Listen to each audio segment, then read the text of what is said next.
Yeah, man, being back in Indiana is like, I was sad for my uncle's, funeral or whatever, but both small towns, they're all through Wisconsin and Indiana.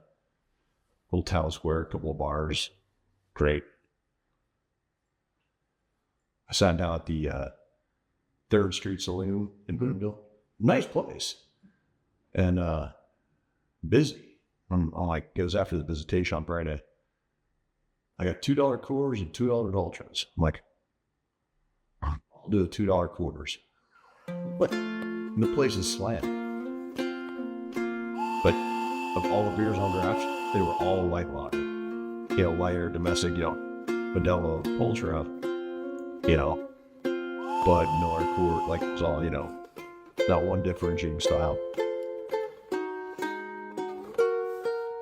How about the gun giveaway at the Ultra? That's like, when we just got a piece in every state. It's like our club, like, hey man, you got a weapon in every state. You just got to drive out to find this marker and dig up a rifle. I would have loved to have won that and be like, hey, can you ship it to me? Yikes. Okay. Right, we're at least talking. Okay, that's great. I mean, look, I just went to get a smattering of things that maybe most people didn't have. I got a West Coast IPA. Okay. I've got a Kolsch. And I got a Pilsner. And then Fate, who you know. And of course. I think you enjoy some of their beers too. Yeah. An apple white ale. Let's give it a go. I just like, which is weird because all of a sudden I'm seeing a lot of wit beers again. Yeah, I mean, it's a style that's coming back. Everyone's trying to look for a pocket where it's, let's try something different. We can't just throw IPAs at the market. But yeah, I mean, I always love Adam's beers at Fate. And so it's great that you pulled that one out. I can smell it. Can you smell it? I can smell it from here. Yeah. Just a little splash. Everybody loved these glasses from last week, World Beer Cup 2012. I unfortunately probably had a great collection of all these kind of glasses, but I've been slowly purging as one does. Yeah.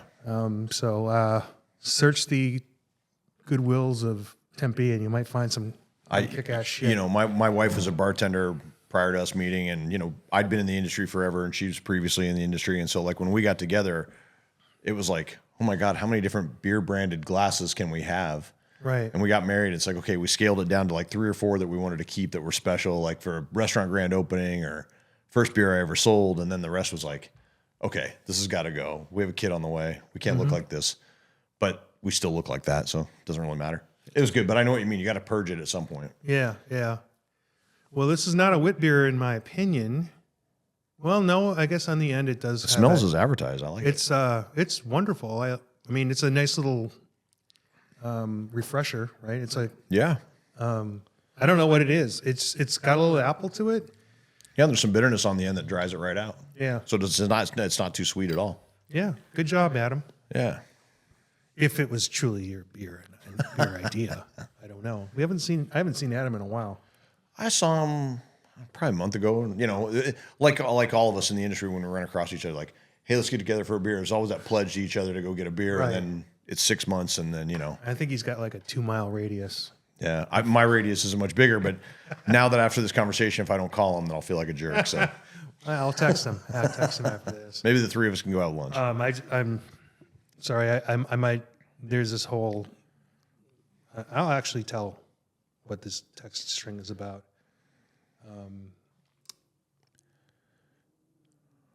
We're currently 2 committees and a Senate vote away from passing the hemp legislation. We've got to go through regulatory affairs, commerce in the House, and appropriations. And normally you get 1 committee. I sort of understand the reason why we're in 2. There is a tax consideration. Sure. There is a appropriation of funds to support the liquor department to take on this extra responsibility. But our adversaries are saying, well, it only talks about beverages below 10 milligrams, and it's clear that that's explicitly said in there. But this is the definitive be-all, end-all bill for hemp beverages, and our opponents are saying, well, someone could make something above that, and it would be blah blah blah. The point I want to make is and people in this string are making all the legal arguments. I'm like, hey, the point is, if they had this information and they're withholding it, and this is their, I mean, if it was a true liability, we could just say greater than 10 illegal, like very clearly, even though it's pretty clear. Spell it out, sure. They're just throwing bullshit around. I'm like, we should definitely attack the legal aspect, but like we should also say, hey, if they're interested in actually solving a problem, which they're not, then why are you even having meetings with these people? Like, if it's clearly a liability, we definitely say their argument, yeah, it applies to this too, but they're not. So they're not being constructive at all. Like, so that's the text. It's, there's always that puritanical part of the legislature, wherever it is, Yeah. regardless of party, that are going to have an opposition to it. And the bottom line is at least there's now something. If you pass nothing, then you're worse off than before. You're gonna give it another year, and I don't want to. I can cut this out, but you have younger children. But if they start hearing from their friends that this stuff is available and it's not against the law, you create a normalization. You create a culture of like an expectation among people who like. So I cannot think of a more clear message. If they pass this bill, they're saying that hemp in beverages, which are already widely distributed. If it is served, it is 21 and above, and it has all these regulations, and it will only be available from licensed liquor establishments. That's a very clear message that we are controlling this aspect of that beverage. I think it's important too to establish it that it's not a miracle drug. A lot of things that you see that my kids have grown up. My kids are industry kids. They're 17 and 14. They don't vape. They stay away from that stuff. But at the same time, hemp is good. It cures everything. THC clears everything. CBD, it's a miracle drug. And now there's so many forces saying alcohol will kill you. It causes cancer. So from that lens, I mean, I think you have to establish also that there's a risk of addiction no matter regardless of what that is. And it shows responsibility on behalf of the government, on behalf of the citizens. It adds a seriousness to it. Let's be clear. I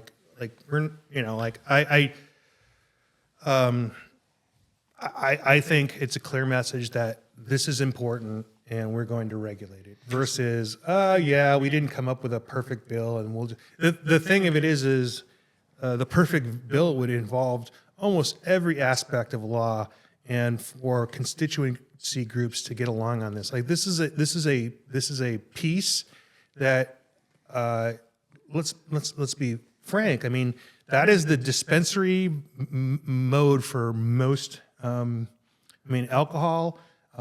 It's in 8,000 to 12,000 locations in Arizona, Right. in every county, and All everybody licensed. and they all have fear of making a violation and losing their license and ability to make money. So, like, as opposed to anyone manufacturing or buying and selling anywhere, anytime, there's no control. Well, I think it's important too that if we legalize something here in the state of Arizona, if for some reason on the federal level they were to go back and fix the loophole in the Farm Bill, that would still consider it legal here. From what I understand from the people I've talked to, that we could still manufacture it here, though it couldn't leave the state and other brands could not come into the state. But we can go down that rabbit hole a long way. That's a theory, but at least we have some basis for argument. But there is basis, correct, absolutely. And we're going to talk about low-dose mushrooms. We're going to talk about, I don't know, whatever things come. We'll have a framework. I haven't done mushrooms since I was in Amsterdam, so I'm not much on that conversation, but sure. Let's talk about it. Well, I think anything could be microdosed is what my point is. I like that. And, I'm like, look, this concept has a future in possibly being, dealt down to coffee status, like literally caffeine. Sure. If the market's responds to it, maybe they won't, and that's not important. The important part is if it's going to be available, then I want our licensed beverage industry to have access to it and make decisions about it, and enforce it, Right. and create and foster the hospitable places in Arizona. Like that's really what it's about to me. Well, what it's always been about for us, whether it's COVID or just being open, we are responsible members of the community, whether it's taxes, regulation. In our own tap rooms, we regulate the things that are important: over service, underage, acts of violence. We maintain that that those are all important, and all these things would be put into this Right. bill. That would all be a part of it. So it's really about protecting the community and protecting those around us and inspiring business to grow in this state. Your company may choose not to offer these in any shape or form, but also what I noticed about your place and almost every craft brewery in Arizona, they don't offer flaming shots. They don't offer. I mean, you know, like they don't offer a lot of different products. They don't. Right. They don't do sake bombers. They don't do. They don't offer a whole host of other products that are We legal. have a full bar, but yeah, we don't do flaming Dr. Peppers. No, but we do have Fireball. If you want to come by, we got that. For anyone who might be listening, that is not on fire. No, that is not on fire. Or you could go old school Jägermeister like I did a couple of weeks ago. Right, right. So, Ken Wilson, Lumberyard Brewing Company, friend of the show. What brings you here to my house today? Well, this is kind of a test run for what I've been very passionate about. I've been talking about it for a long time now. Basically, ever since name, image, and likeness became legalized for college athletes to be compensated for promotion for their name, image, and likeness if it's used, that they can be, Right. you know, they can be. I just lost myself. They can be compensated for it. Right. So when you hear name, image, and likeness, the first thing that comes up is, you know, Cooper Flag, you know, Shedeur Sanders, Caitlin Clark, big names, right? Right. And I'm like, there have to be other athletes that we can work with that could use our help and we could use their help. Right. And, you know, we're in a small town in Flagstaff, Arizona. And so I went to our ownership and Kelly Hanseth and I talked about it. And I said, you know, what could we do to possibly work with some student athletes here? Right. Well, I think we're getting ahead a little bit because I think most people would understand this. I mean, it started with college football, right? Absolutely. And it started with EA Sports. EA Sports video games where they would want to do like college football video games. You can go all the way back to the 80s with Glenn Robinson when he was the big dog at Purdue and he Yeah. had a signature dunk and they made T-shirts and he actually got his attorney to have the Purdue University stop making shirts. Right. It's part of how far it goes back. So at that point, you could not be compensated as an individual because the idea was these are college athletes. They get a scholarship, and that's their compensation, and it's to promote amateur sports. And amateur means don't get money, right? But then there was the movement to compensate Olympic athletes, right? Right. And nobody seemed to have a huge heartburn about that. And don't forget too that if you go back to the 80s and 90s and all the way until the NIL deal passed, Right. even if the kid's like a go-getter and they say, hey, I really want to get out and I want to work. Well, Right. you can work 2 weeks at Christmas. You can work this window at spring break. Right. And you're even restricted on the hours you can work. It's not like you can get off practice and go deliver pizzas. Like you were restricted by what you could even do as far as earning income within your name, Sure. image, and likeness. And when we say it was restricted, it was in no way restricted in terms of the universities making money off it and or ways to compensate families that were not NCAA approved. I mean, there's all kinds of scandals. Well, coaches were able to sign shoe contracts for, Bill Frieder here when he was at Arizona State had a $300 shoe contract, but his kids couldn't even work part-time jobs. Right. But I'm just saying, like, the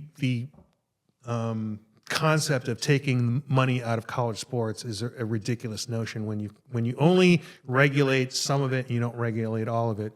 I guess this goes back to our hemp discussion to some degree. Sure. Yeah. They do overlap in that degree. Is that when there's money involved, people will find ways around it, and they often are at odds with the concept of keeping money out of things. I mean, look at politics, right?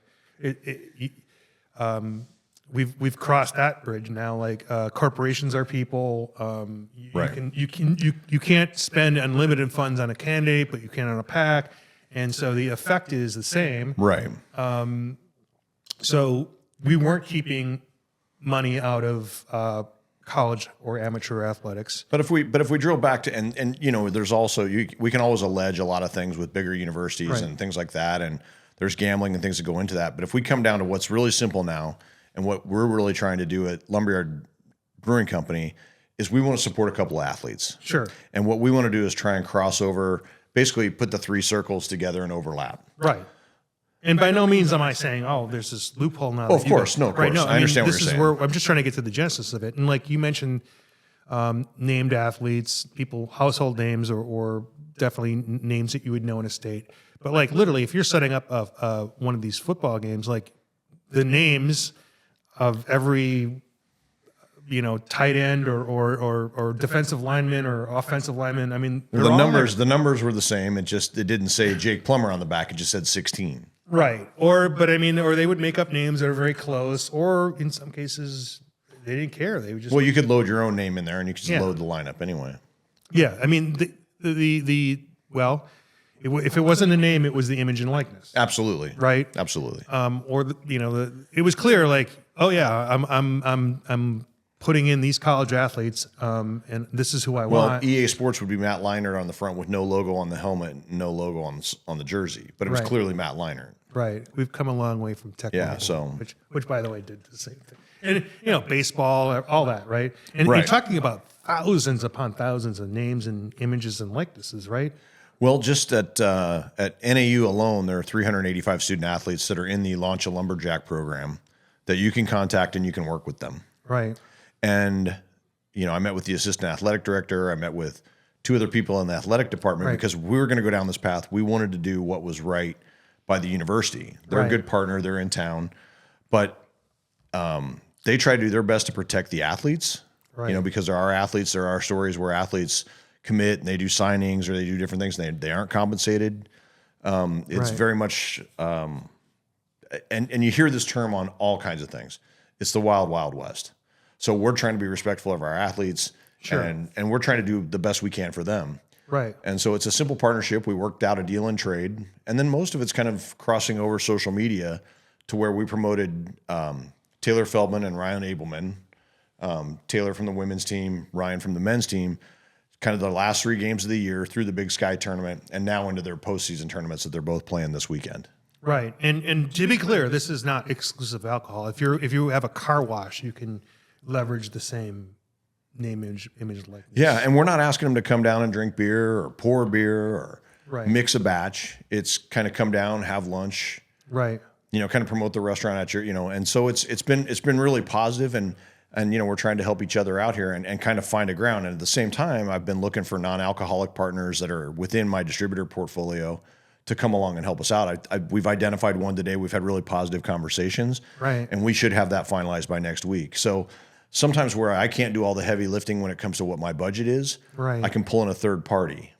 So, And so that's kind of interesting as well. I mean, it's like, I guess again, I guess there would be some people who would bat an eye, but like it's not uncommon for a brewery or a restaurant, for sure, a restaurant who also sells like alcoholic beverages to sponsor a little league team, or yeah, absolutely. it's consistent with that, and hats off. I mean, there were some court cases, and then there were people who put some work into making sure that this was, if we're going to do this, it has to be equitable. And I don't think it makes a lot of sense to what am I talking about? I have no idea. There are people who have alcoholic brands that are clearly non-drinkers, like famous people. Oh yeah. I mean, you're trying to weave them into the story of Flagstaff, and obviously you're trying to get the people who can speak to your story, and they have to be comfortable with it. Absolutely. And one of the things I said, if you feel like there's anything that's too demanding or something you don't feel is equitable or fair, Right. you just say no. Right. And that's really it. And they're really good kids, and you try to find this partnership that works for everyone, because I mean, I did talk to one student athlete who's an exceptional player. Right. And he was nice enough to take my call, and we chatted for a minute. He's like, well, I start at $500 for a post, and you need to talk to my agent. And he was very gracious. He's Right. like, and I go, hey man, I understand. I'm not trying to insult you. Right. And he's like, hey, why don't I kick you down somebody else on the team? He goes, you Right. follow the team. And he referred me to Ryan, and he was nothing but gracious. He was fantastic. And I said, well, hey man, I said, a year from now, we may be in a different boat. You got a year of eligibility left. We can come back and do something. So it's very much, it's all a learning curve on all of our parts because it's something new. And all I want to do is be respectful of the athlete's time. So Sure. And you know, like there are numerous ways that I mean, I know this about Lumberyard because I've known you for a long time and I've known the brewery for a long time.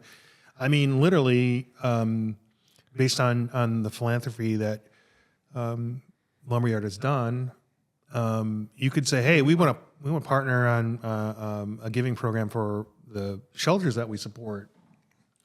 We give dollars, but if we give you dollars, those dollars may multiply on something completely philanthropical that has nothing to do with Lumberyard. And there's not just, it's just not mentioned. So for example, we said to both Taylor and to Ryan, hey, if there's a charity you want to promote and you need a space to do it, Right.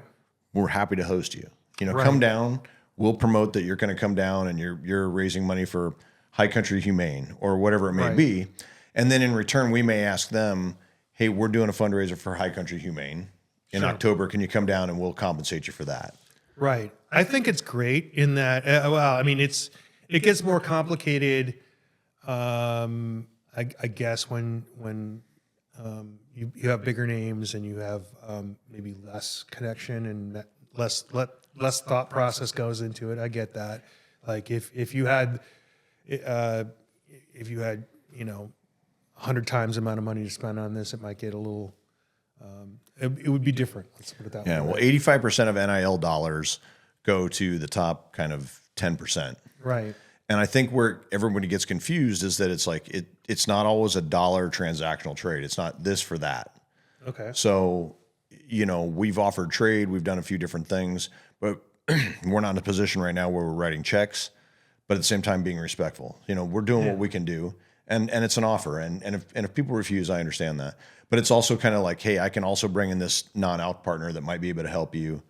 So I'm continuing trying to find ways to help these two kids because they're the best. They're How really did good. how did you discover this? How did you come about saying, I know about this now, and how can I bring this to my brewery? I went to Kelly, our owner, and I just said, hey, you know, do you mind if I kind of track this down? No, I mean, how did you come to understand NIL? When was your sitting down watching Sports Center going, hey, wait, this could work at a smaller level, or this could work at a local level? I just realized one day that every university wasn't Notre Dame, Ohio State, you know, Wisconsin, Right. Arizona State, and I saw what Will Pritchard at Cold Beer and Cheeseburgers had done with ASU athletes, and that's really when I noticed it because he had taken a kind of a backup point guard for ASU women's basketball, and she was at one of their stores doing a toy drive. So if you came by to see her and you know dropped a toy, you know, you'd get like a $5 gift card and all that. And then there was a kicker for the ASU football team, and they had him in another location doing a toy drive.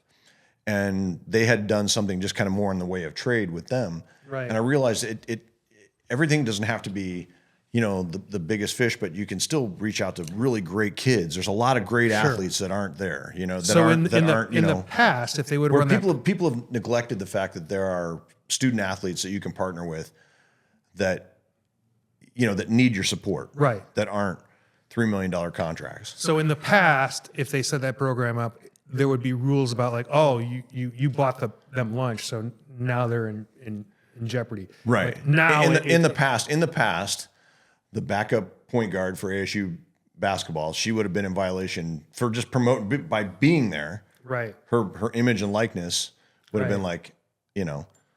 So I kind of saw the way that Cold Beer and Cheeseburgers did it, and then Will brought the whole offensive line down, and then that kind of everything that they kind of built on top of that built to a bigger relationship with ASU, and then into what you saw, the Scatterburger and everything else. Scatterburger. Tell me about that. Well, it was just something that I know that I know the guys at Cold Beer and Cheeseburgers worked out with Cam Scatteraboo, and I don't really know all the genesis of it, but there's also the Sam Levitt rap at on the menu too. But I noticed I took really good notice of what they were doing. So my first phone call when I started looking into this was to Will and said, where do you start? Yeah. And he was kind of helped me push me off the dock and said, you know, get in there and look at it. you Right. know? Right. And that's when I contacted members of the NAU athletic department. Right. And then the assistant AD's like, he pulled up the Launch a Lumberjack program. He's like, here you go. Here's everything here. And you sign them to become an approved vendor. Right. And then you can contact athletes. And some have direct things. Like Taylor has one where you can click on an opportunity that shortcuts you right to the agreement. Right. Where she can, you can get an autographed basketball. You can get, an autographed photo. So there's some shortcuts in there too. Sure. But to look at that mechanism's really good because you can kind of individually reach out for players and ask them, and there's basically not loose contract, but it's an agreement. You can send a proposal to them and they can approve it, look at it or not. Right. And NAU and ASU are on the same platform. Right. It may be Learfield, I'm not sure. And then there's just a lot of layers to it because from there's a place called Influxer, which was set up solely for athletes, and athletes can sign up through them and you can buy their NIL merchandise. So, there's just a myriad of ways you can use this. Like literally, it can be as benign as like, hey, you got a YouTube channel talking about like running defensive clinics. We're Right. talking, and all we want to do is you just have to, and we'll even do the voice sponsored by X. And Right. that's it. Like it doesn't have to have any other connection, but it's important that the agreement's there, and it's important that in the past, again, that would be illegal. That would be, Yeah. and that endeavor could be completely driven directly to the athlete, and the athlete may donate something to somebody else, or it could go right to a charity. Like this really formalizes the relationship, and again, it would be something that would not legally be able to happen. And past. what you take note of is that you are working with the athlete, not the university. Right. So a lot of the intellectual property you don't have access to because you're dealing with them. Right. But hey, so if we're gonna do a video, can you just wear a blue and gold shirt and come down? Right. Or it can be a shirt that says Lumberjacks. Yeah. You just can't have the axe head on it. So there's Right. different things like that. We're actually working with the guys at the shop to do a can for CBC. That'll be an example. It'll have both athletes on the can. It'll have a QR code back to the University Athletics to the Launch a Lumberjack site, Right. where you can hit that QR code and it takes you right to the athletes page, and then it'll have our logo on the other side, and we'll hand those out at the presentation. So the relationship with the shop is through their canning, and line, labeling, and that's Handsome. That's the name of the company. Right. Yeah. I just know Dylan and Dave. And Dylan and I were talking about it. He's like, hey, let's do something. I'm like, all right, that sounds Right. cool. So You mentioned CBC, so like let's talk about that in Indianapolis. That is where you're going to be, and that is where you're from originally, and you're going to present something. come again. Yeah. We'll be doing a seminar on the Wednesday of the event, midday. I don't have the exact times here with me, but if you are in Indianapolis, I'd love to see you. We're going to be doing a name, image, and likeness seminar. We'll be covering off all this, plus all the legal aspects and how we got here. And it's really good. And I'm looking for, I can answer questions at length. And it's always something that I suggest everybody go through whatever steps you want, because we have had, prior to this, we've just had kids come up and ask the host stand, like, hey, do you want to do like trade some mentions for lunch? But we weren't sure about that. So once we Right. went through all these steps, now it's like, okay, if that person were to be there, now I can look on the influencer page and double back and be like, Right. okay, let's just make sure there's a trail here so we take care Sure, of you. and I will tell you that happens at the professional level. I'm sure it happens at the college level where nobody has any intentions, but they're just like, hey, man, I come here all the time. My dad likes it. I just want to, I want to say good things about you, and if you throw me lunch, that's cool. But this is the process that people need to go. Well, and that's one way to process it. But I also know that there's some athletes I've spoken to have been frustrated because they go around town looking for something like that. Hey, can I do some mentions Right. for you for coffee? And they just don't quite get it. And like we didn't quite get it Right. until I went through the steps. I'm like, okay, if someone does come here, we can do something. Right. But there's really, and people violate the intellectual property piece all the time. Sure. And so the university appreciates the fact that we went through all these steps and we're trying to be respectful for everything they've done. And then we want to continue to work with them. We've even talked about maybe doing an NAU collective can that we could release in the fall that would, be like it just depending on what we could do. But let's just say it's just NAU ale, but it would have a QR code. Hey, if you want to support the Lumberjack athletic program, Right. QR here. And we could change that QR batch to batch. So it could be Right. football this season, volleyball, tennis, whatever. And let me just tell you, And I'm all over the board here. my So naivete about this is like when I started to understand, I asked you how it came to you, and I'm like, oh yeah, it's going to be big money, big contracts, big, and I never really gave it a second thought. But I mean, there are obviously a ton of colleges, universities. There are a ton of relationships that are. It doesn't have to be the big name sports necessarily. Like, I mean, I can totally, as niche as craft beer is, I'm like, yeah, you want to, you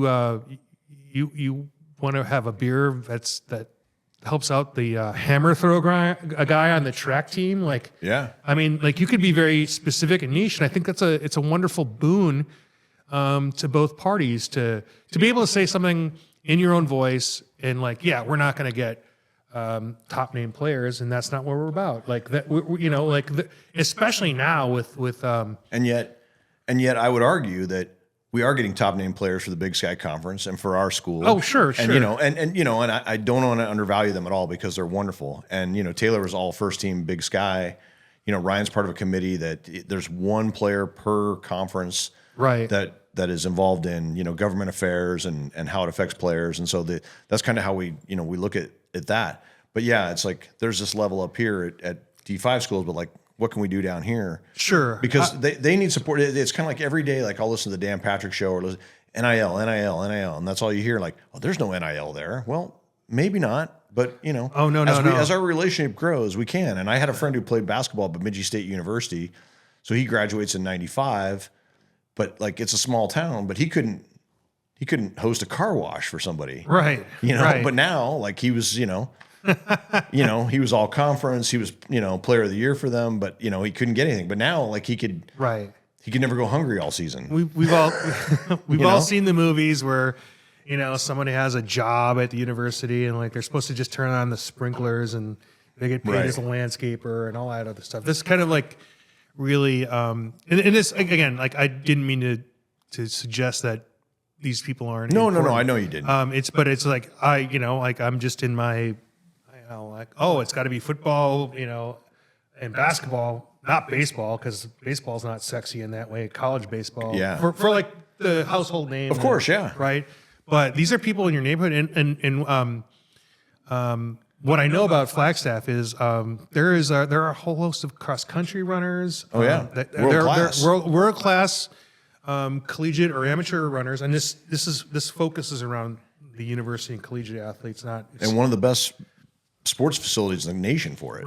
Right. So there are opportunities for big names in that space who come there for a couple of weeks, a month, 2 months out of the year to train at altitude. Absolutely. And so they don't have to be NAU athletes but I mean, it's nice that you're doing that. But like there is a whole international or in national collegiate scene there. I know this because my nephew runs, and he was like, I sent him out in Buffalo Park, and he's like, he's like trying to identify people from the larger running community. It's like, so it's and it's like this. I have an account downtown, and he's like, I didn't even think I could do that, And he's like, well, I got a friend who's got, that knows people at the Grand Canyon soccer team. I'm like, dude, you can totally do that.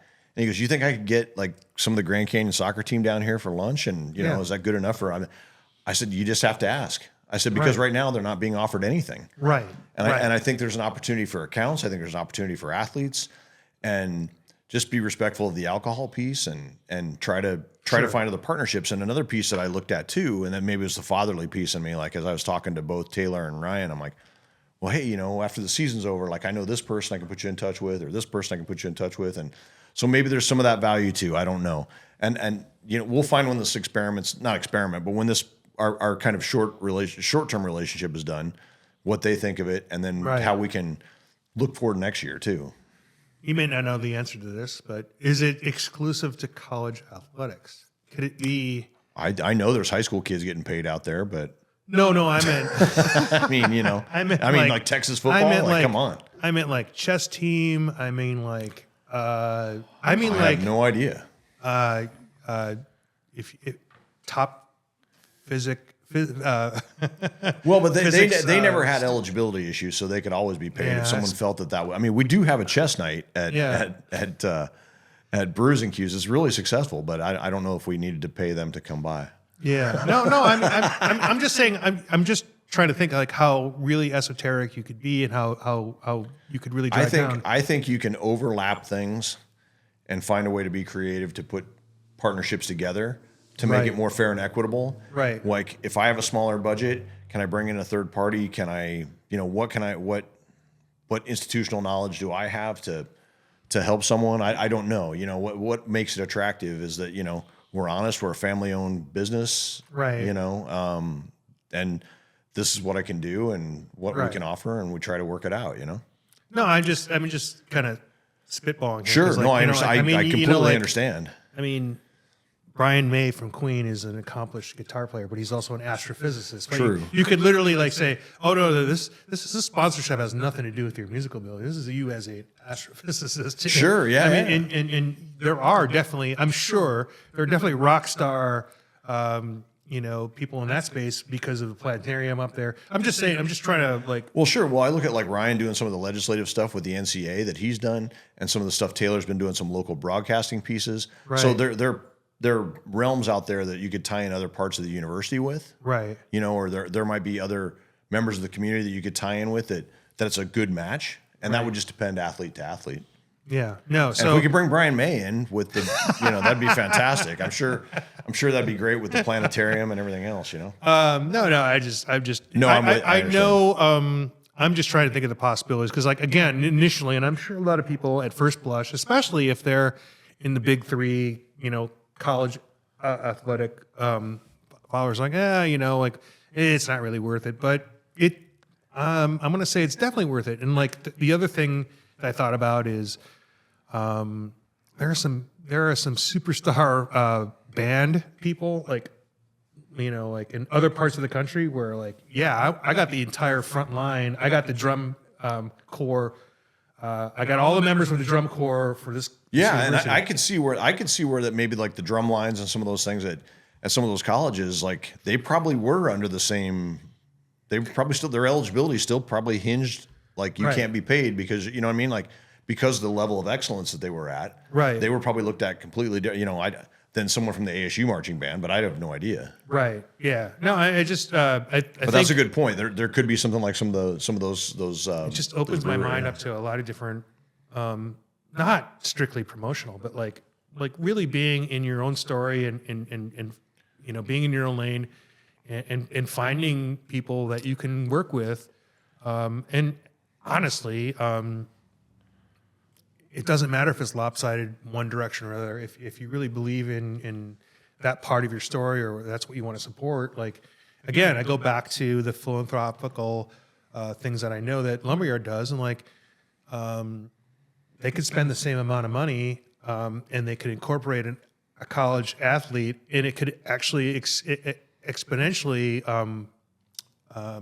take their donations to another level. We're trying to find followers, via them. That's part of it, right? It's all Right. about likes and followers, and we're trying to overlap into them and send them some people as well. And then if I can tie in a third party non-alc that might have some possibilities as well. We're just all trying to raise our own profiles, and if we Right. can do it, have fun and be really cool. And I mean, I went to the last home game for the NAU women's game, and it was fantastic, man. The atmosphere was great. The Sky Dome was great. Snowing outside. You know, it was a real treat. And the Jacks came away with a win. So You guys are in the same. That's the same division as like Missoula and like, yeah. goes all the way So up? Montana State, Cal Poly. That's awesome. Idaho State. Yeah. That is I never got to a Grizz game when I had people I knew up in Missoula, but that is on my list. And just because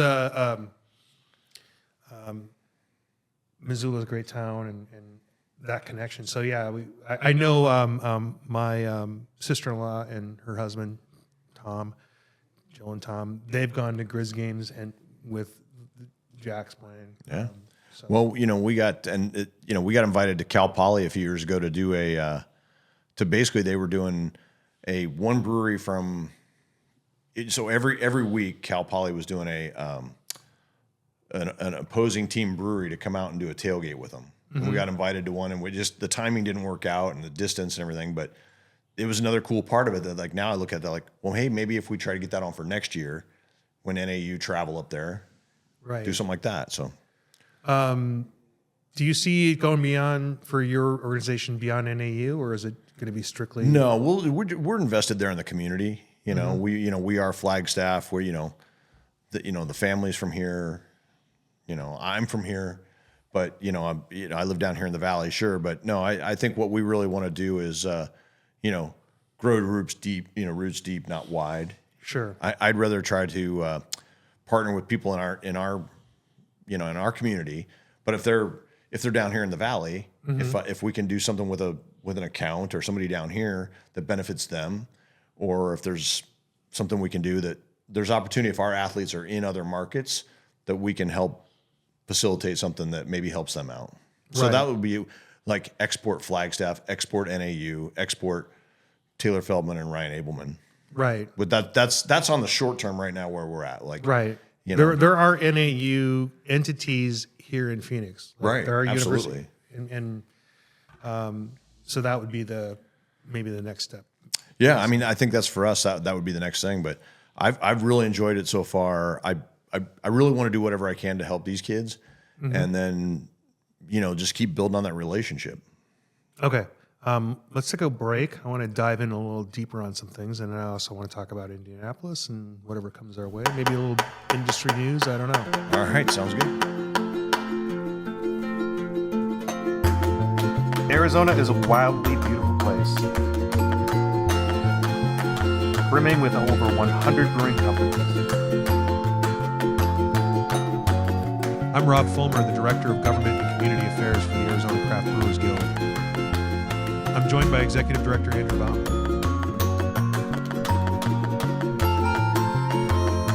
Together we cover the state, bringing you the best of what's happening at our breweries and beyond. Welcome to Arizona Beer Frontier.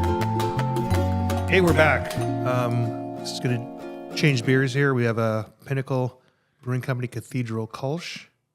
So if you're on North Scottsdale, they're worth checking out. And they have a little food truck there that's got some. It's a women-owned Mexican-style food truck. A nice patio.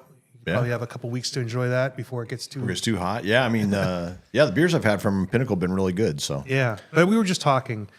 It never used to be that you opened a brewery and had cans immediately, and something has to change with that. Not to suggest that breweries aren't making good beer, but there is a whole nother skill set, and there's whole other economies with this. And I don't want to suggest that I'm identifying Pinnacle in particular on this, but you make the least amount of money on that product. And right now, in terms of the can itself, we're already seeing price increases, and we're also seeing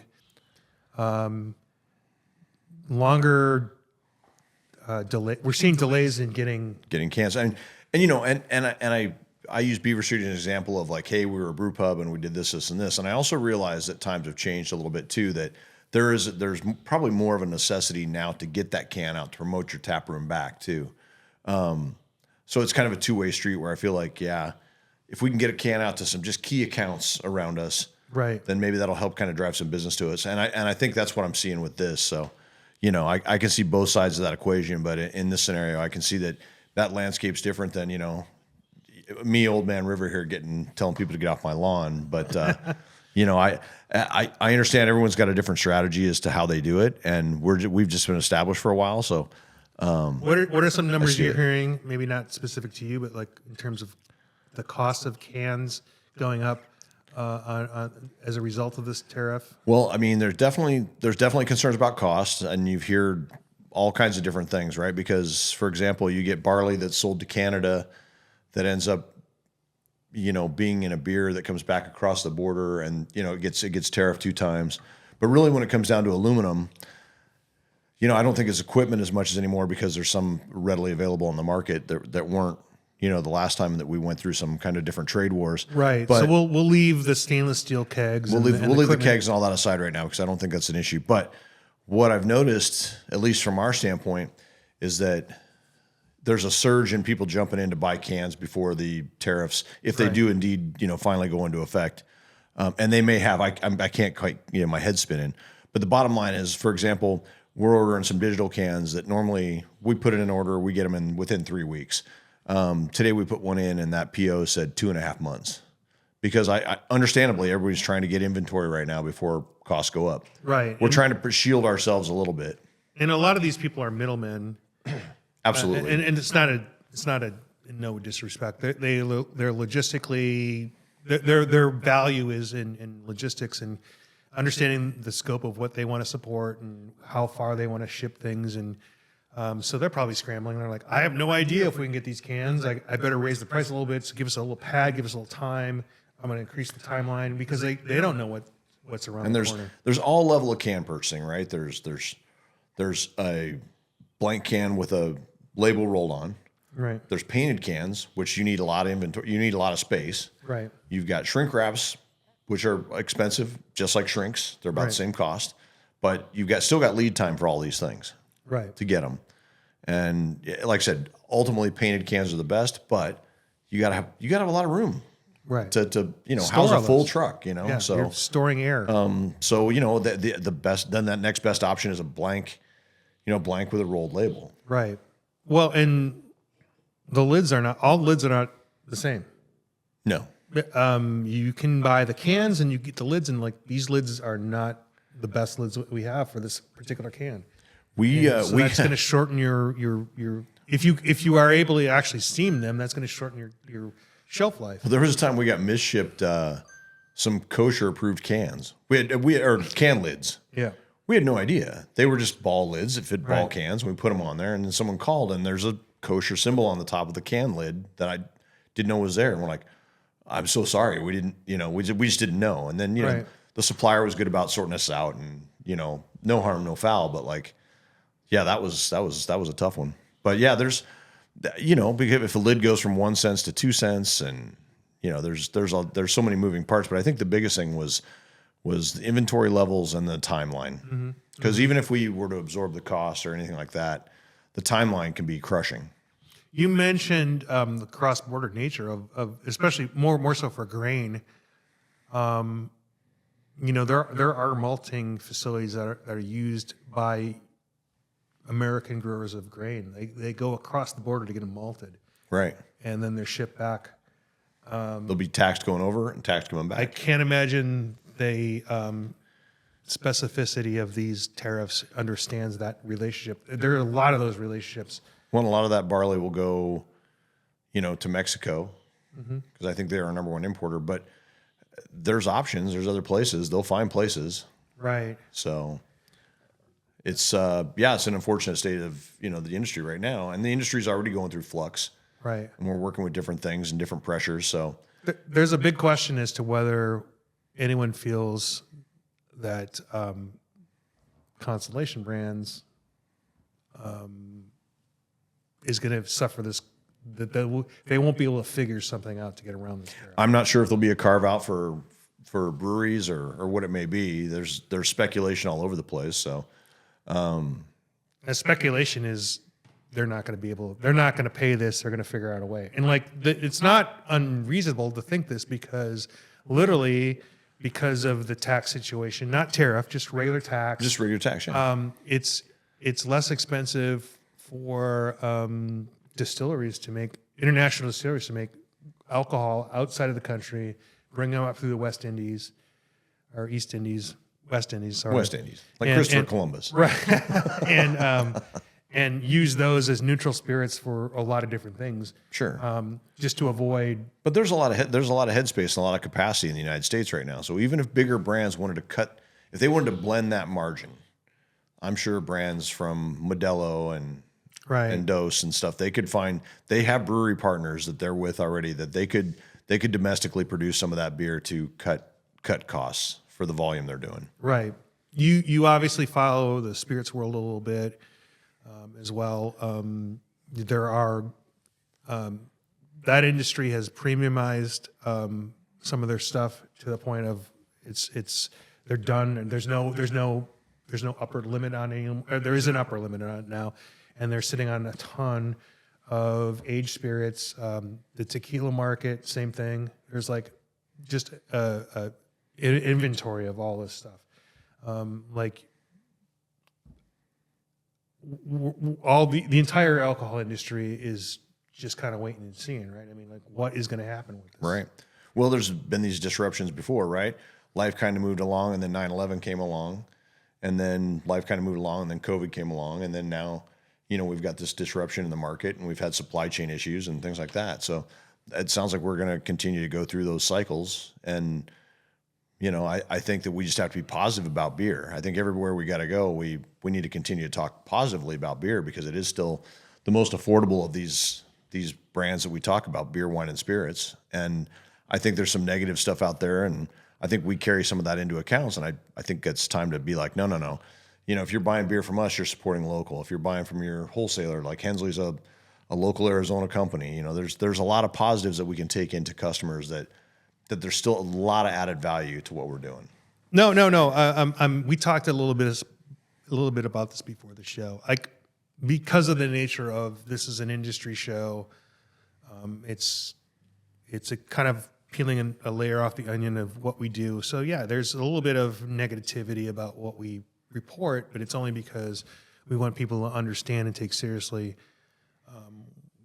When we say, "Hey, you got to support our breweries," here's why.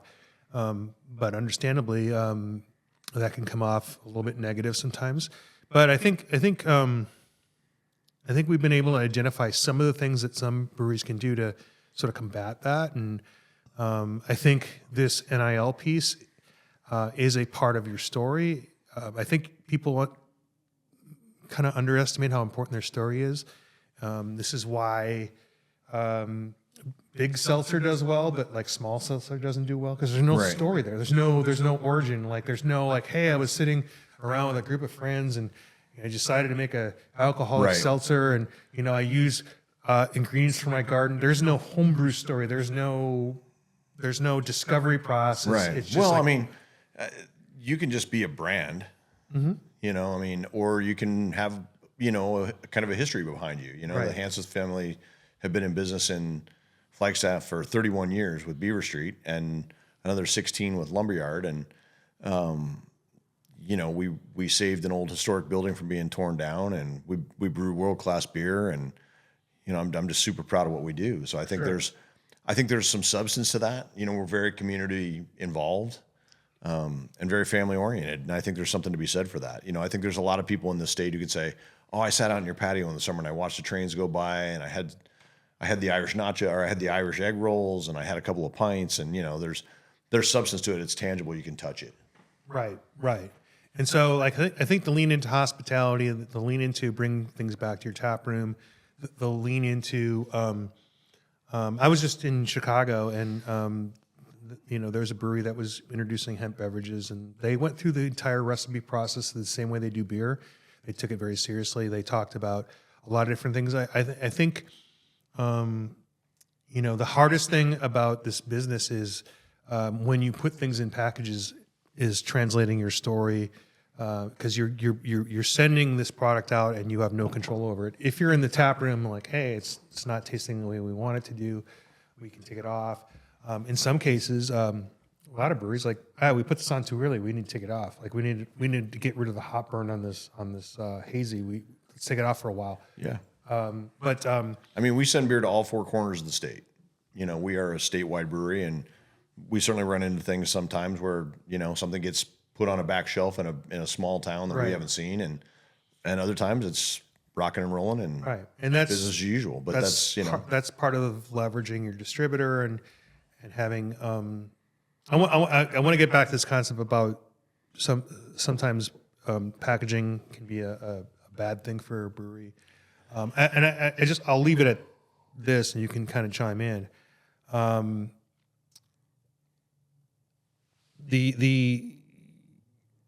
Again, when you put something out, you're losing control over it. absolutely. But if you have a good salesperson, a sales team, they're also saying no to a lot of people. They're also managing people's expectations. Right. They're delivering the right amount of product at the right time. And if you don't have that person, you can sell a lot, but it may not move at the retail location. Right. I mean, I know we both know Ted Golden, and I know he shared this title with a couple other people across the country. He was called the beer traffic controller, Yeah. and that's very relevant. Like, No, you get all the same planes, you get all the same, you get the amount of beer that the brewery Right. makes, but you are managing how it goes. And like, No. there are plenty of stories where, a rookie salesperson's like, I sold all our beer. That's great. Like, no, it's not actually good. Yeah, no. Ted was always good about it. And he was very good for local beer, especially because he was always about, freshness and quality and all those things. And all those things that Four Peaks do. Right. Do, whatever, however you want to look at it. I think you do that too. I'm just saying, like, No, the, yeah. the name is what led me to the. No, understanding absolutely. of it. Well, no, I took some of those cues from him when it's like, push freshness, because I was selling imports when I saw him, Right. I'd be like, how's that beer in your bathtub? He's like, how's your 9-month-old beer? I'm like, well, we'll agree to disagree. They're both excellent. But yeah. talk about And how yeah. relevant that person is. So, like, if you have a small brewery and you're just paying someone to sell beer but not actually manage accounts, Right. talk about the difference between that. Well, I mean, you just have to look at your inventory levels, and you have to look at warehouse space, and you have to check code dates, and you just have to kind of be aware of what's happening because trends will happen. And why is something not shipping? It's like it Right. can be, warehouse locations. It can be a lot of things, but It could be understanding that we have a lot of product in one part of the state. It needs to be in another part of the state. hey, And I've got a working big with your- account coming online at the end of the month. Let my guys know back at the brewery. Right. Hey, can we, up the par on this because we're about to change, an extra 18 half barrels a month or whatever it may be. Right. We have a bunch of things in the northern Arizona warehouse or there's sugar. We need to move it down. Yeah, south. we need to move it around. So we're going to go to Indianapolis, and I know that you grew up there, and I know Well, that I was born there. I grew up here, but still. All right, but you I went went back back and forth. every summer. yeah. So it's not a state that I would say, oh yeah, beer, totally a beer state. I mean, everyone knows Sun King, Yeah. but that's a name I haven't heard very often, except for winning awards with barrel aged beers, which honestly aren't something that I was just in the Indianapolis airport. Funny you mentioned that. And Sun King luckily for me, they had a place right outside the gate Right. where I was flying out.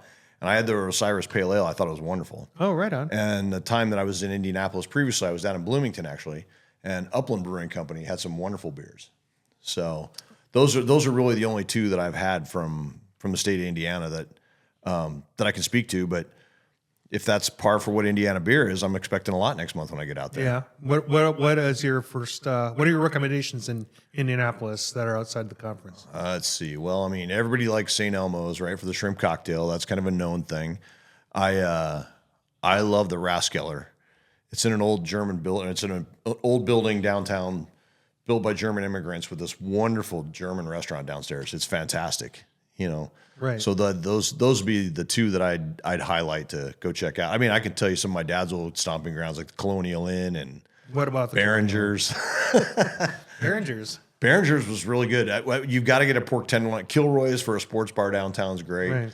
But Behringer's, you can go and you get the big pork tenderloin, with a bun about a quarter of the size of it. Right. And then you can dress it as you like, right? I just generally do cheese, tomato, and a little mustard.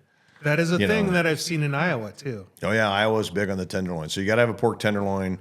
It's a schnitzel, Yeah, it's but schnitzel. it's a sandwich though. Yeah. They So just they take a pork schnitzel and they So it could be that German influence that's there. Yeah. A lot of those places I used to go when I was younger aren't there anymore. But like I said, Kilroy's downtown, and definitely the Raskeller place is awesome. And then Yeah, Behringer's. I got to look it up and see if it's there. It's down by Garfield Park. I used to go Right. there with my dad, drink a Miller Lite, and have a giant tenderloin. So tell me about the presentation. Who's on this and how did this sort of come about? So For Mike Drum, CBC. yeah. So Mike Drum, who's an attorney in Boulder, Colorado, was doing doing an NIL piece, and I talked a lot about it on some of the Brewer Association subcommittees for approving seminars. Right. And I talked about it in the marketing committee with the Brewer Association, and I've been very outspoken about, we got to talk to members about NIL. Like members want to know about NIL. Right. Anyway, so they had contacted Mike to do something, and he had all the legal aspect of it, and he and I have only spoken a couple of times, and then Mackenzie Staples from the BA recommended that I be on the panel with them, or just split Right. the seminar with them, and so I called him and said, hey, we're sponsoring 2 athletes, and I'm going through all the steps, and so I sent him like 8 slides of how we went about it, and so I'll meet him for the first time in Indianapolis. I'm sure we'll chat here in the next few days, and Is there any other breweries on the panel? nope, it'll just be he and I, because we couldn't really identify many other breweries that had done this. I mean, we'd seen like BrewDog had done something simply for the collective for Ohio State, Right. but that was a whole collective. That wasn't individual athletes. Right. And so there may be some that come out of the crowd here that we can You're find going to out. represent the relationship as it pertains to the longer tail of breweries. Like, Right. So Mike will talk about the legal aspects of it, how it came to be, what you need to protect yourself with, indemnify yourself with, and then I can come back and simply give the brewery side of it and say, like how many people in this room have been approached and don't know how to go about it? What are your concerns? What is this? I feel like I can answer almost all those questions. Yeah, But and you can do almost anything. I guess I never really thought that people would approach you directly and probably a host station going like, hey, how do I make this work? Yeah. And I don't and- know that they will, but we're going I to. mean, that's how it came to you. Like, so like how, Right. I bet there's a lot of, I bet if people knew, I know how these conferences work. I think that's an important thing. Like, hey, if you're listening, ask the people who work at the front of the house. Has anyone ever come to you and asked you this? Because like a lot of times, I'm sure that just goes like, yeah, no, we can't really do that, or Yeah. it just happens because your bar manager just takes care of it. anyone who comes to that seminar, they hear NIL every day. Yeah, Like every day, whether I'm listening to local sports radio or whether I'm listening to a podcast about Sun Devil football or I'm listening to the Dan Patrick Show or name your thing, right? Or if I'm watching something about the college draft, NIL comes up every single day, and it's put in such a stratosphere you feel it's unattainable. right. And so that's what got me going on it. And then talking with Will at Cold Beer and Cheeseburgers. So then now Mike can say, here's this. And then I can kind of step in and be like, this is what we're doing. Everybody's different. Every collective's different. Some collectives just started 6 months ago. Some collectives started 3 years ago. Some like Influxer, they were set to go the minute NIL came legal. They had T-shirts and everything with athletes' names on, ready to go. Wow. Because they were more of a tech company than they were a shirt company. Right. So they were set up to process and do everything right away. You would think that they would have a sponsorship presence at this point with the BA. Or if not this year, then next year. For Well, sure. I think the biggest thing is I think people are concerned about being 21, Sure. and then there's a gray area. Like when I spoke, I have people who tell me, so like ASU has 3 beer sponsors, Right. a Mexican beer, a domestic lager, and a craft. Right. And so they seem to think that stops all athletes from doing anything else with beer. See, that's not true. It can't be true. So the assistant AD, Alex Lice at NAU, told me, no, you're dealing with the individual. Right. Because they're not getting any piece of that. Right. So there's a distributor partner and there's a big domestic partner with NAU. Sure. But they're not doing anything for these Right. individual athletes. From what I They're doing understand- for the collective. For what my limited understanding of the law is, like, if you're going to say that this is, they can't have their cake and eat it too. They can't say we control the team relationship and the university relationship and all the individuals, but we're not going to pay them. Right. So that is the base. That was the inherent problem in the system before. Right. So yeah, they If definitely cannot. if that large multinational sponsor Yeah. wanted to invest in a player Right. and be like, hey, Right. you can't do that with Brewery X. Like, Right. Well, then you have to, then they should have an agreement with that individual player. Right. So that individual player can be compensated for that. right. So sorry, big company, but you need to Well, spend so more like, money. who's it? Milrow from Alabama. Isn't he on Dr. Pepper commercials? But I mean, yeah. but the university probably has an agreement with, I don't know, it could be any other Right. global beverage brand. RC Coke, RC Cola. Right. It could be anybody. So, but that's Right. who he's dealing with. So unless, and once again, I'm not really asking for them to drink beer or do anything like that on any kind of level. Well, I mean, if your only marketing is the beer, then you've got to figure out a way to get out of that box. We need because, Bob Euchre back. Well, I mean, Yeah. No. Yeah. Yeah. if your entire marketing is drinking beer, then yeah, you have a problem inherently anyway, because that's not what people are doing. And like, Andrew and I were trading texts about different things, and it all comes down to like, guess what? It's not necessarily generations that are younger than us. I'm Gen X, millennials. It's not Gen Y. It's not all Right. drinking less. It's also a lot of us are getting our socialization from the screens that we look at. Yeah. I'm totally guilty of it. When we were going to have this podcast, I was at Bottle Shop 48. You were down the street. Right. We're texting each other on the phone. And I could have walked across the street to see you. There's a bunch of, I know. There's a bunch of people, beer reps at Bottle Shop 48 this time. And like, I chose to sit at my own chair for a while and catch up on text and email. But I also chose to just kind of live in my own head and look at a screen for a while because I just wasn't ready to talk to people. Fair enough. I don't know if people know this about me. I'm an introvert by nature. Like I have to like really put on this. I have to amp up for this a little bit. I'm more comfortable just not talking to a lot of people. I'll talk to anybody. Yeah, but I mean, but you know what I'm saying? Like, No, I understand. I so, completely but there are understand. times So, like you're just like, man, I want to tuck my hat down and sure. I think I know those people, but I want to just be myself. I mean, for a day. and I think there's a shirt you can buy on Influxer of the athletes, and they all have different. It's kind of a standard pattern that are available. It's also another way that they can make some revenue Right. for themselves. But just one's like it's got the NAU Axe Head logo, and then it says NIL for all, and then has their number on the back. So I thought I'd wear that for the presentation. Right. Like NIL for all, man. Like, because it's not. We can't just limit it to just. I don't want people to be intimidated by it. I want people Right. to work with athletes. I want them to develop partnerships in their communities. I want them to, I want them to reach out for players and work with them and build these relationships to strengthen what goes on in the neighborhood and take care of these kids that are in our neighborhood. They're, right. hey, they've got their team around them, but they're still from Las Vegas and they're from, Southern California. And they're a long way from home. I hate to introduce this. It's so late in the conversation. Of course. I know the answer. Okay. In my head, but like, how is this different than influencers? Well, I mean, ultimately, these athletes are influencers. Right. And some are, there's some that are, off the charts, right? Like, Caitlin Clark and was it Maddie Ivy from down in LSU? Right. And, I would say they're different and they have this structural thing that influencers don't have. And they're Right. not, now that we know that this is a route, they shouldn't ambush you. They shouldn't, and I don't think that's been the case. No, They shouldn't but- shake you down like some of these influencers do. Like, hey man, I'll no, and everyone I've encountered along the way, they've been super respectful. Like even the one guy I talked to, he's like, hey, he goes, this is kind of where I'm at on his, and judging by what he was Right. doing, he's absolutely right. And I'm like, hey man, I'm just trying not to be insulting. And so Right. I think we're all trying to raise the profile of everyone. Sure. But I'd really like to say, if we could do this every year, kind of, promote some athletes from different sports right. and kind of come through the season.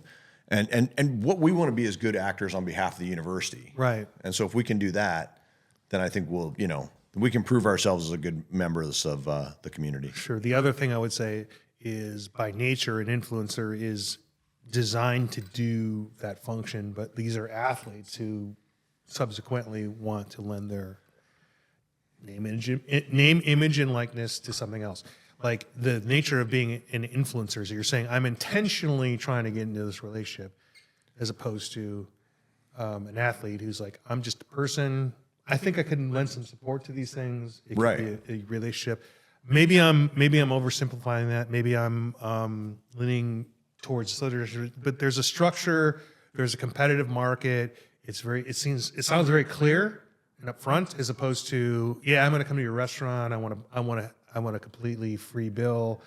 Well, it's and becoming, I'm just going to write whatever I write. It's becoming more defined, Yeah. you know, and I'm sure there have been, I'm sure there are people who are like, hey, doesn't your son play there? Like, hey, give him my card, and then just call them and kind of barnstorm them to where they feel like, well, I can't say to my friend's dad who's got this restaurant, you know, like, Right. They're under enough pressure as it is, you know, being, you know, high level athletes. It certainly is a structured approach that has, I think, has the ability to transform all these other relationships. That's why I mentioned, you know, other collegiate endeavors. Like, I think it has the ability to shape things, and it has the ability to create opportunities for even the smallest of our breweries and the most niche college athlete.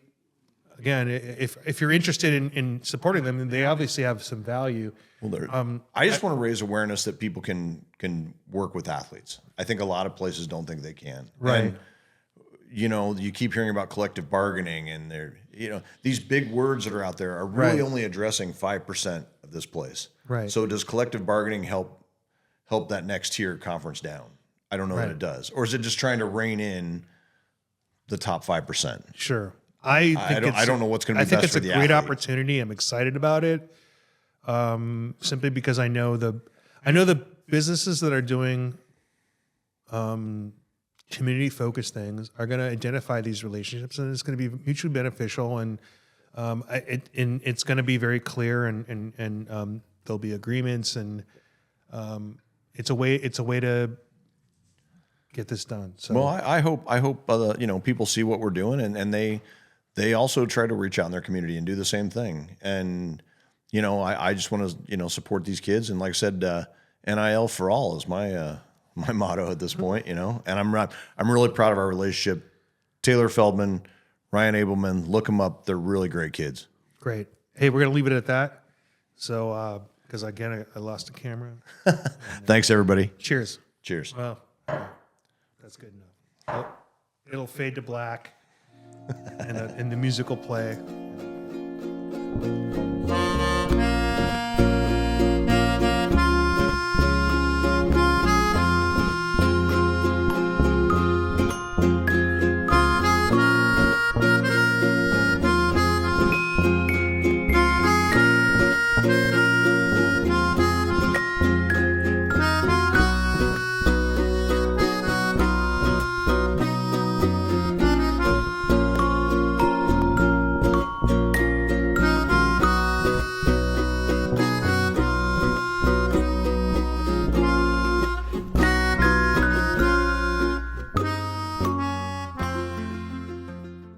Hi, I'm Taylor Feldman. I'm a point guard at NAU Women's Basketball, and I am from Orange County, California.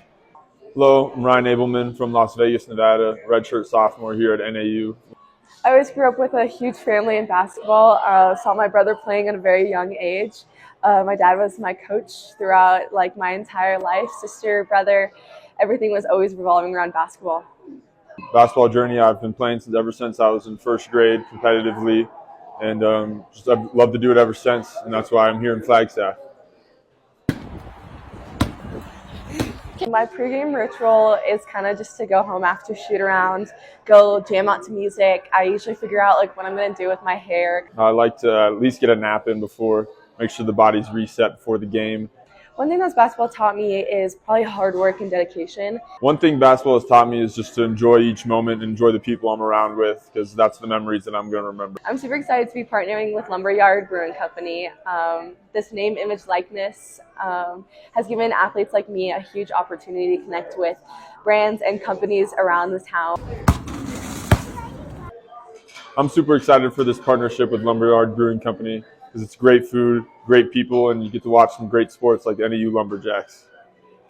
My name is Ken Wilson. I'm Director of Sales here at Lumberyard Brewing Company. I'm super excited to have Taylor and Ryan partnering with us on an NIL deal. And good luck in the Big Sky Tournament. Go Jacks.